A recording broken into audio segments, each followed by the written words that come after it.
Jake, the package stringer. He has spent time at multiple clubs and now he's got a third home, moving from the Dogs to the Bombers and now to the GWS Giants. What does this mean for Jake, for the Giants, for the Bombers, and for us that play fantasy footy across SuperCoach, Dream Team, AFL Fantasy, and Keeper? How important could this and will this be for us in the season of 2025 and beyond? He's spent a long time in the AFL system already, Jake. Been a little bit of a maligned player. When you get good version of Jake versus bad version of Jake, they are completely polar opposites. The good version of Jake is all Australian caliber. He becomes the type of forward that is almost unmatched and really difficult to defend when he's at his peak. His physicality, his burst of speed, his size, his ability to take aerial marks, his impact across the scoreboard, let alone the occasional moments if he's needed to go into the centre bounce and win a clearance and get a stoppage for the Giants or for his previous teams, has been really evident. That's good Jake.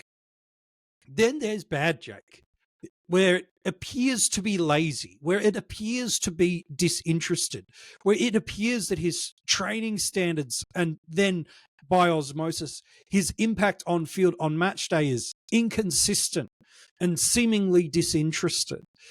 Whether or not the Giants are getting good Jake or bad Jake will determine a lot ultimately about whether this is a good move for them or not a good move for them.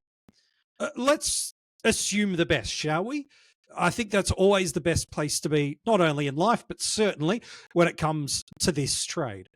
If the GWS Giants get the best version of Jake Stringer, they have just landed themselves a guy that's capable of kicking 40 goals. He did that last year, and he's done that multiple times across his career. You get a guy that can kick 40-plus goals into a forward line that's already got the reigning Coleman medalist in Jesse Hogan, one of the most promising young key position forwards going around in Aaron Cadman and Toby Green. All of them kicked 30-plus goals across this season just gone. So already they've got great diversity and scoreboard impact from an unbelievable contested and the best key forward in the game right now, according to goal kicking, and that is Jesse Hogan, a young gun in Cadman, and one of the most damaging X-factor players inside forward 50. You throw Jake, the package stringer, the good version of Jake's into the mix of this, he's now getting probably the best avenue to impact the game that he's ever had. So often as a forward at the Dogs and the Bombers, he's got the number 1 or 2 defender. Does he get that at the Giants? Well, if he does, imagine the freedom that gives to an Aaron Cadman or a Toby Green.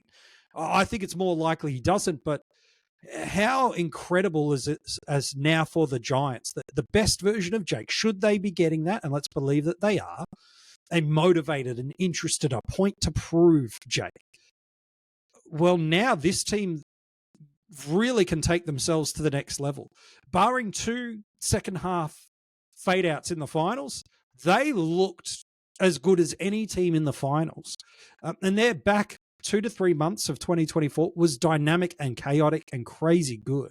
You get another goal scoring player, another burst player that can add some midfield depth for a centre bounce or 2 a quarter, let alone the presence that he will bring to their forward line.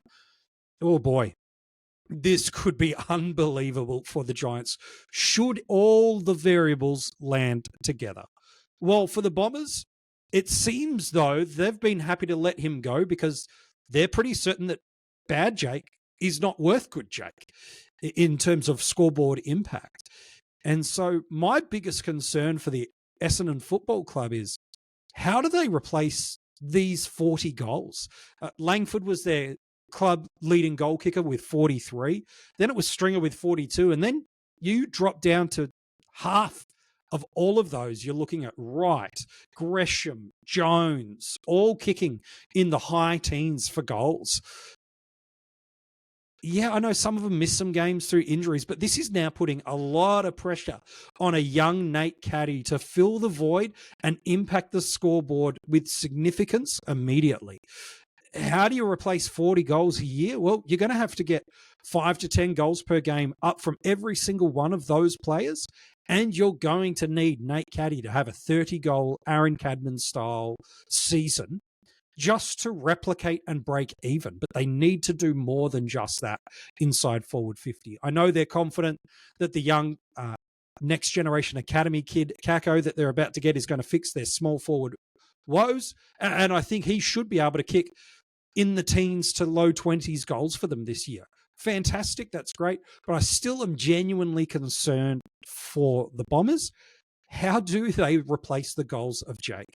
It's a lot of variables that they are putting and a lot of pressure that is sitting on the shoulders of some young kids in Caddy and Kako, and an expectation that Langford maintains that career best year and requires one of those others, whether it be the Gresham, whether it be the Jones, if he can get in the side, or Wright. I think it's one of those two that will squeeze in for that third kind of tall/relief ruck role. I'm a little nervous for Essendon, I got to be honest. Now, they clearly believe letting Stringer go is in their culture and their team's long-term best interest, but replicating these goals, it's not as easy as you might think. So good luck for Essendon. I hope they can do it. I think they've got the pieces that can, but they need a lot of variables to go right, and they need these young kids in Caddy and Kako to really step up for them early on in their AFL career. What does this mean for us in fantasy footy? Well, for the better part of Jake's career, he's been a 60s to 70s guy. He does pop the odd ton. He did that last year. He gave us a ton across the formats, a 119 in fantasy, a 111 in SuperCoach. Coaches are possibly hoping he can return back to that 2021 season where he ran an average of 91 in SuperCoach and was in the 80s of AFL Fantasy. But if you look over the totality of his career, that year seems a crazy anomaly. So to expect an anomaly to become normative, I'm not too so sure. Equally, when I throw in the variables of who's kicking goals in this Giants side, Hogan, of course, the presence that attracts so much of the ball, I just don't see the pathway for Jake unless he moves in as a full-time or a 50-50 split mid, which I do not see happening. I genuinely can't foresee a pathway where he gets back to that 80-plus average in fantasy and a 90-plus average in SuperCoach. I think maybe 10 to 15 points per game of upside is probably the ceiling, which puts him into a mid to high 70s, which in Classic, you've got no interest or value in at all. And in Draft, depending on your depth for keeper, you might have something late in that platform of keeper that you go, yeah, I want a piece of him. But politely, I think he's just a waiver wire, plug and play, if the matchup's right kind of guy or an injury comes. I'm just not too sure. So I don't think there's a lot of fantasy relevance for Jake. I think it's a potential vacuum that the Bombers better be confident these young kids coming through can fill. Otherwise, it's going to be another season of pain. While for the Giants, if they get the good All-Australian caliber version of Jake, this might just be the thing they need to get them over the hump and back into competing for a grand final yet again. But do you agree or disagree with my take on Jake Stringer? If you're watching this on YouTube, give the video a like and comment below and let me know what you think the version of Jake we're going to see in 2025 will be. If you're listening to this as an audio podcast, you haven't subscribed to the channel and give it a 5-star rating, we'd encourage you to do that now. And in the details of this episode's description has all the information about where you can get in touch with us across social media, where you can get access to your Coaches Panel merch and become a part of our Coaches Panel Patreon, and a whole lot more. Hey, thanks so much for tuning in on this episode. I hope you're enjoying these player reviews from the 2024 free agency and trade period. We'll be back again with you real soon, looking at another player that's moved clubs and looking at their fantasy footy impact for 2025.